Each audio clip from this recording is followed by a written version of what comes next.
देती अलावी आग प्यारी है, और पहन तो मैं भी सकता था विदेशी टोपियां, लेकिन जिसने जीना सीखा उन्होंने कहा हाँ आ गया।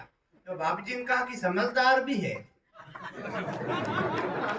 तो लड़की वालों ने कहा कि हाँ समझदार तो बहुत है, अगर हम दौड़कर बटन बंद नहीं करते तो हमारी लड़की शादी से पहले विधवा हो जाएगी। अब जैसे जैसे भाई साहब मेरी शादी तय हुई तो मैं तोरण पे पहुंचा। जैसे तोरण पे पहुंचा, अंदर से एक लड़की निकल कर आई, उसके हाथ में मोबाइल। उसने मेरा वीडियो बनाया और मेरी होने वाली पत्नी के पास ले गई, ले जाकर उसको दिखाया, और दिखाते हुए बोली जीजी, हिंदुस्तान में 140 करोड़ लोग हैं।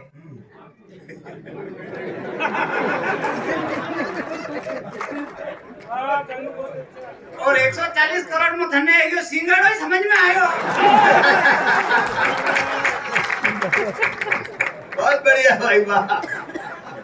और मेरा दिमाग खराब। इतने में मेरी होने वाली पत्नी आ गई भाई साहब, उसके हाथ में वरमाला। मैंने सोचा वरमाला मेरे गले में डालेगी, फिर लाड़ करेगी, दुलार करेगी, प्यार करेगी, लेकिन उसने वरमाला मेरे गले में डाली और डालते ही बोली काले मुंह के साले नेवले,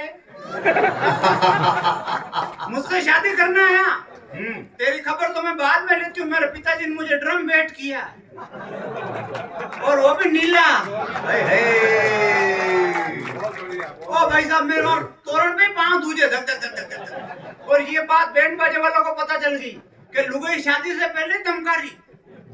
आप तो देखो सब बड़े बैंड बाजे वालों को पता चल गए कि ये लुगाई शादी से पहले धमकारी। आप तो सब बड़े लोग हो भाई साहब, आपको तो शादी के बाद धमकाती।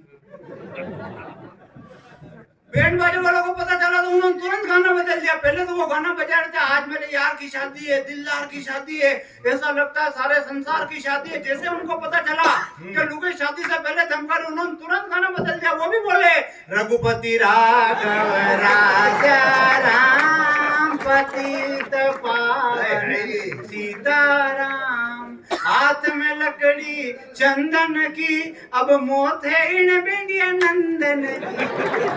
ताली कम बजा रहे, एक बार थोड़ी बजाओ। अब इतना अपमान हुआ तो मैं 10 साल तक ससुराल में गया। स्वाभिमानी आदमी, अपन मेवाड़ के आदमी में 10 साल तक ससुराल में गया। उधर से रोज सासू मां फोन करे, डेली सासू मां फोन करे, और फोन पर मुझे बोले कि एक बार आओ निज भाई जी पावना, दौड़िया दौड़िया आओ निज भाई जी पावना, तारा सासू जी करे है मनुहार जवाई लाडकड़ा। अब मैंने सासू मां की रिक्वेस्ट एक्सेप्ट कर ली और ससुराल जाने लगा। साल में एक बार, 6 महीने में एक बार, महीने में एक बार, 15 दिन में एक बार, हफ्ते में एक बार, अब रोज एक बार। अब जैसे ससुराल जाता हूँ, गांव के लोग मुझे देखते और बोलते वीआईपी आ गए। वहाँ की माताएं बहनें मुझे देखती और बोलती वीआईपी आ गए। वहाँ के छोरे मुझे देखते और बोलते वीआईपी आ गए। पूरा गांव वीआईपी वीआईपी करे। थोड़े दिन तो मुझे घमंड हो गया कि अपन तो वीआईपी, मैंने कॉलर ऊपर कर लिए, पर पूरा गांव वीआईपी वीआईपी करे। मेरा दिमाग खराब। मैंने मेरे साले जी से पूछा, मैंने कहा साले जी इस गांव में वीआईपी किसको बोलते हैं? तो साले जी ने बोला जीजा जी आप नाराज तो नहीं होंगे?